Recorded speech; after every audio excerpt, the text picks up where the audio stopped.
Welcome, everyone, to the Girlfriend Book Club's monthly discussion. I'm Shelley Emling, the editor of the Girlfriend newsletter. I'm also the moderator of the Girlfriend Book Club. So this month, the 80,000 members of the Girlfriend Book Club, I can't believe we're at 80,000 members, but you all chose The Women by Kristin Hannah. And I'm so happy that you did. I'm not exaggerating when I say that I've never seen such wild enthusiasm for a book ever in the Girlfriend Book Club. Um, the reaction to this book has been tremendous. So we're so delighted to be joined today by Kristin Hannah, who also was with us for the Four Winds, The Great Alone. She's been with us 3 times now. So welcome, Kristin. Oh, thank you so much. It's great to be here again. So happy to have you here.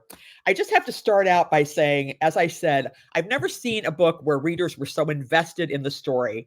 And one member of the Girlfriend Book Club actually posted that she was so invested that when she went to San Diego to visit her daughter, she made her daughter drive her to Coronado because she wanted to see where Frankie would have lived. Did you ever expect this kind of reaction to this book, or did you go into it thinking, I know this book is going to go off the charts? Well, no. I mean, I don't think you ever go into a book thinking this one's gonna, go off the charts. I will say that I have wanted to write this book for 20 years. I first pitched it to an editor in 1997 who told me that I wasn't old enough, I wasn't a good enough writer, and that the world and America wasn't ready to talk about Vietnam yet. And so this has been with me for a very long time because this is the era of my youth. I'm a little younger. I was 10 during Frankie's tour, but my best friend's dad was shot down and missing in action in Vietnam. So I wore, a prisoner of war bracelet. So I didn't know, nobody knew. Were we all ready to talk about Vietnam? Were we all ready, to have this long overdue conversation?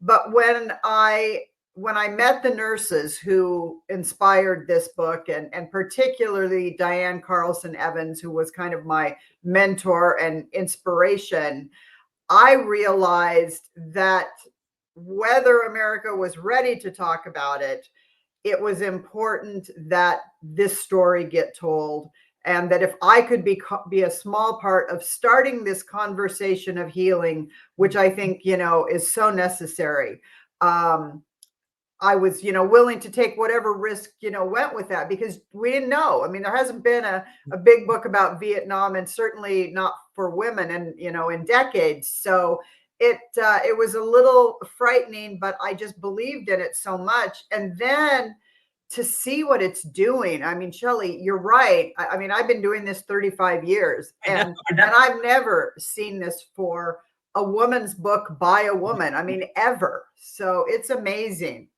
Well, I know in your author's note, you did mention that am I hearing an echo? Sorry.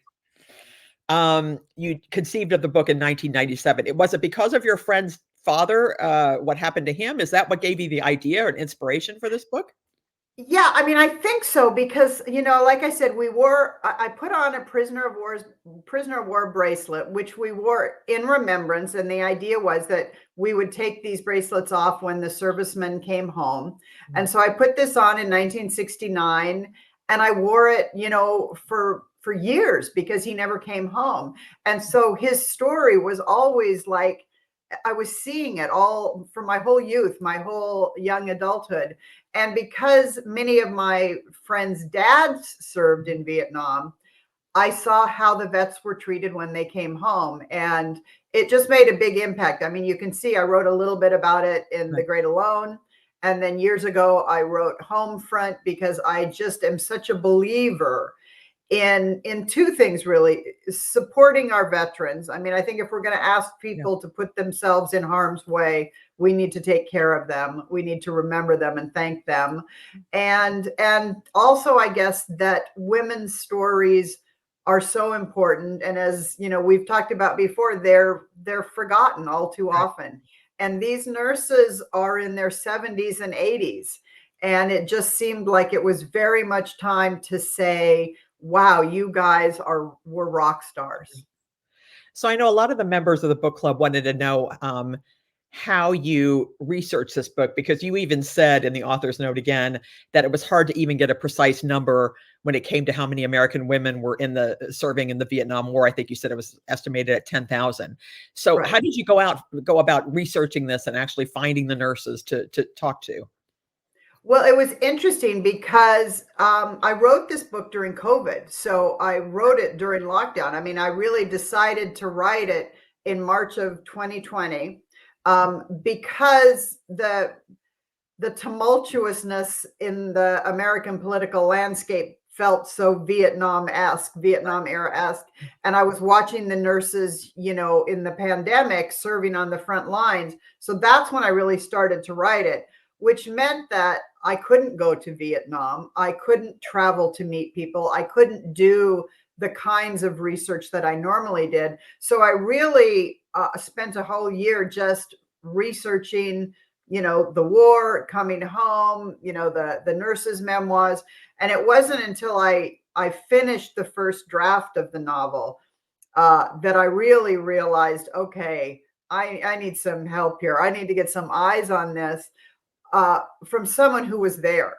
Right. Because unlike most historical fiction that I've written, I knew that people would be reading it who had actually experienced this. And it Exactly. was so important, for me to honor the nurses with authenticity and honesty and truth. And so I read about, Diane Carlson Evans, whose own book, Healing Wounds, is just an amazing account of her experiences during the war. I And think I you really just recommended kind that of to everybody. stalked her. Yeah. What? I think you recommended that book to everybody, didn't you? I did. I Everybody. mean, Yeah.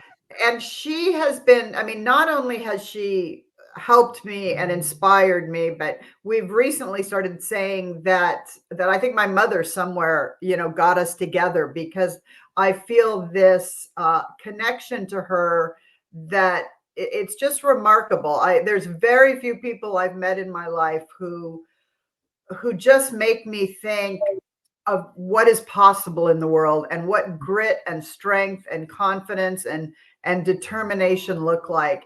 And I found that not only in her but in all of the nurses that I spoke to. So I always ask this question, was there a particular scene or character, chapter that was really challenging, more challenging to write than the others? Perhaps I think some of the Girlfriend Book Club members mentioned maybe the scenes actually in Vietnam when the Frankie was doing her medical duties. I mean, was there a part that was really tough to write? I mean, if you're are you talking about emotional difficulty or difficulty in getting something right? Maybe both? I don't know. I mean, I was always very aware, again, especially with nurses, because so with nurses, I'm not just opening myself up to mistakes to the Vietnam nurses, but to Right, all nurses right. and all doctors. And so it was always frightening and challenging to get that exactly right. I was very lucky to have some really great help. A Vietnam vet named Beth Parks um, helped a great deal in the surgical scenes. Diane's husband helped in the medical scenes. So I would say it was challenging to write it myself, but it was great once I got, some help from other people. And I would say emotionally, the as difficult as the first half of the book was, which is the war. Um, I was very sort of in my element there. Yeah, That's a lot of conflict. It's a lot of strife. It's a lot of drama. I loved the whole, Frankie as a fish out of water kind yeah. of thing, coming into her own. It was incredibly challenging as an author who fell in love with Frankie to to see the journey that she was taking in the second half of the Yeah. book, because I just wanted her to be whole and healthy and happy. Well, another book club member wanted me to ask you, why did you think it was important to continue the storyline of Rye in the second half of the book to bring him back? And I don't want to say too much because I maybe there might be a handful of people that didn't read it, but Haven't read it yet. yeah, I Um, think most everybody's read it. the importance of rye, um, in my opinion, and again, it's hard to talk about this without doing, absolute spoilers. But I guess I will say that I didn't want Vietnam to be the sole reason that Frankie had so much trouble in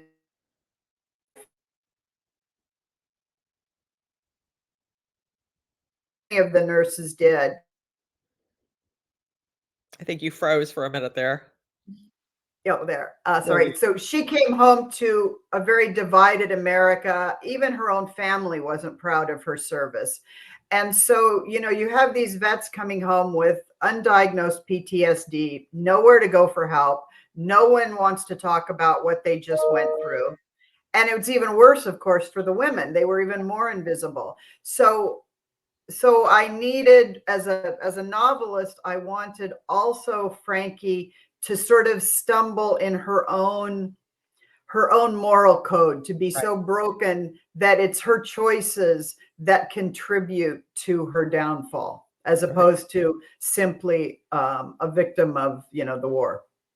Yeah, I think the toughest part of the book for me was hearing over and over again that these women were told there were no women in the Vietnam War. So I'm assuming that's what you heard from woman after Yes, woman in the Vietnam War. it was so shocking to me, and I'm like, did you not watch MASH? I Do know. you not know that there were women in World War II, in World War One? I mean, there have been nurses in combat forever.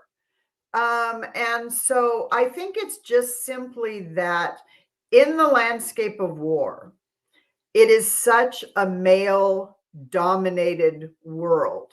And as one of the nurses said to me, if you didn't see a woman in Vietnam, you were lucky, Right. right? Yeah. You weren't in a hospital. You weren't, injured. You weren't in those kinds of situations. So I assume it's very possible that a lot of these vets never did see a woman over there. Right. And, And they were maybe lucky. men. Exactly. And Yeah. so, but it doesn't mean obviously that they weren't there. So, I don't know if you've probably been asked this several times, but many people in the book club wanted to know, have you considered a sequel? Again, the readers say they feel so invested in Frankie's story, they would like to see what she would do next, in her life. I hear that, Shelley, with every book. Every single book says, "Where's the sequel? Where are you going to keep going?" And I think I used to think, "Oh my gosh, that means I didn't write a good ending. That means Oh, I no. I, I need to get back in." And I've come to understand that it's exactly what you said. People love these characters, Yep. and they want to know, and they want to stay with them and see what their world is going to be like.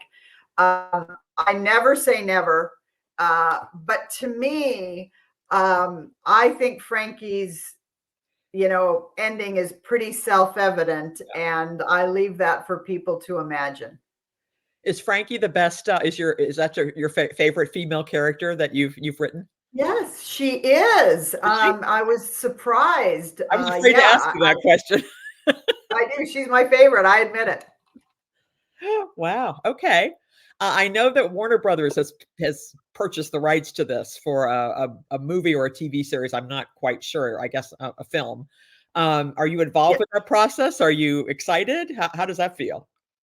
I'm very excited. And yes, at the moment, I seem to be being included in the process. And, one thing I'll say, I mean, I've done this a few times, the Yes, Nightingale's out, Great Firefly Alarm's out, Lane. The Four Winds out, Right, Firefly Lane. Yeah. Um, the, the way people are responding to the women and the way they are loving it, and how quickly they're buying it and reading it and talking about it is really, I think, impacting Warner Brothers. So I think that because I often fall into, honestly, since we're in the girlfriend book club, I honestly fall into the well of it's a historical and it's for women. right, And, so they're like, well, we don't want to spend a whole lot of money, even though women keep showing up for movies over and over and over. And so this one, I think it's just a little easier for everyone to see why they should, spend some money and make this. right. So that brings me, I just have to ask you about The Nightingale. I know the movie adaptation stars, Elle and Dakota Fanning, I believe. That's coming out later this year or in Oh, 2025? I'm not sure. I Um, don't know. We got Nightingale was, I guess, a week from filming in Europe in March of 2020. oh my gosh. And so we went into lockdown. And then just as we were coming out of lockdown and getting ready to film and starting to cast the rest of the parts and everything, um, there was the writer's strike and then there was the actor's strike. So it's really only been in the last 6 months that they're gearing up again. Right. So, I mean, I'm really hopeful that they're going to film in 24, 25, but I just don't know. Well, let's hope so. I think everybody's waiting for that. I, So I'm waiting, that's for sure. I have a little beret and everything. I'm ready. so I asked you if Frankie was your favorite character, but I also wanted to ask, is the women the most personally satisfying story you've told? I mean, I certainly am most proud of this book in the sense that Nightingale was important and it started a conversation about women in World War II that I Mm, think was really important. And I loved how it got families to tell their stories to each other. That's always, exactly. so important to me. And the women is sort of following in that track. The difference is, of course, is that the women, even though I'm younger, feels much more like my story. Right. I know this is my music. This is, my clothing. This is, my era. And, and I'm around friends all the time who now, for the first time, really, they're telling me their Vietnam War stories, and I've known them for years. Wow. And so I guess from that to that, the answer is yes. It's the most personally satisfying. I did love all the references to songs and music throughout the book. It really took me back. That was fun. Yeah, I love that too. So what is your writing process like these days? I mean, are you finding right now with the women that you're on doing what you're doing right now, doing so many interviews, you're not really writing that much? Or do you really try to stick with a schedule of writing, 6 hours a day? I don't know what your schedule is like. I'm just curious. Yeah, I mean, honestly, I lost my dad recently.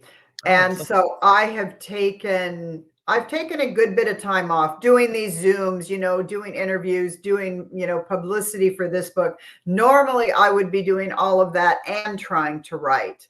right. And I am at an age now where I have just said, yeah, that's not going to happen. I'm going to Right. release myself of that pressure. And actually I just started my new book yesterday. Oh, And so we'll see where it goes. My process is incredibly messy and editorial. I change, I throw away hundreds of pages. I never know what the book is ultimately going to be, but starting is a good feeling. well, my next question was going to be, what are you working on now? So I guess you can't really say, but you're working on No, something new, right? I'm working on something. I'm praying and working. Yes. So I just like three more questions. I just wanted to ask what book um really enthralled you over the past year? Is there an author that you love or a book that you could recommend to the rest of us? Oh my gosh, there's so Gotta be trouble. many. I just finished Chris Whitaker's All the Colors of the Dark, Oh, I haven't read which it. I loved. And actually I would put three in there. It's Harlan Coben's Think Twice and Tammy Oh, Hoag's, I think it's A Bad Liar. So those are all three, I think, kind of unputdownable thrillers with real heart and real emotion. So I love those. I'm trying to think what else have I read lately. The top of my pile right now is Amor Tolls. new A Table for Two. I haven't read it yet, but I am such an uber fan I am of too. Gentlemen in Moscow that I cannot wait. Did you see the is it the series or the movie that's out? Is it the It's a series? series. It's Yeah. a series. I am one of those people who wait until the series is done. Yeah, me too. So I'm a binger, which by the way, I am loving Shogun. For anybody who read the book back in the It's day, so good. they've done a great, it's I know. violent, but they've done a really great adaptation. That's one that my husband and I actually both love. It's a miracle. Yes, it is a miracle, isn't it? Yes. So did you know when you started The Women, what when you started writing it, did you know how you were going to wrap it up at the end, or no, or did it come to you as you were writing it? I don't start a book until I know the ending, which is Okay. it can be it's not a pleasant process, that trying to figure all of that out at the end. I don't know all the ins and outs and where it's going. I always knew that this book ended at the wall. Okay. And so the question was how to get there, how to pass time. I always knew that it was about Frankie's parents, particularly her father, Right. understanding her service, and about her getting to a place in her life where she was standing on her own and using her voice and being with her girlfriends, because I think the real beating heart of this book is the Yep. friendship between these three women. And I was just going to ask you about that because several people in the book club said, and The Girlfriend is all about female friendship and the power of female friendship. But many girlfriend book club members asked, about Ethel and Barb. And do you have two women like that in your life that you consider such great friends? Because they love that trio of friendship of friends. It was so important. Yeah, I mean, that's something so interesting. The three of them, having been formed by fire and this friendship among three women that would never even have met, Right. under ordinary circumstances, and then become what, in my opinion, are essentially soulmates. As important as husband and wife Mhm. relationships. I have a core group. And like, Frankie and her group, my group pretty much all came together as young, aspiring novelists. Hmm.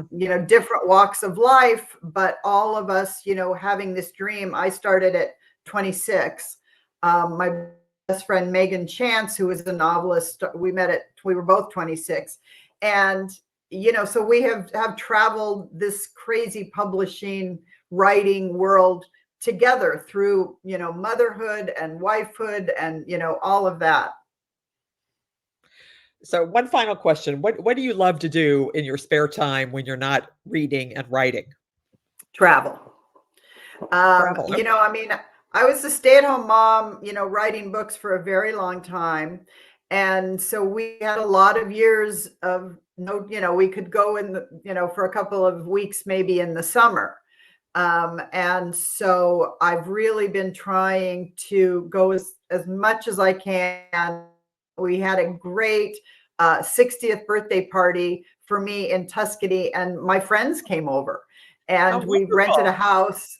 It was so great. We really just sat around the pool, literally reading, talking about books and drinking wine.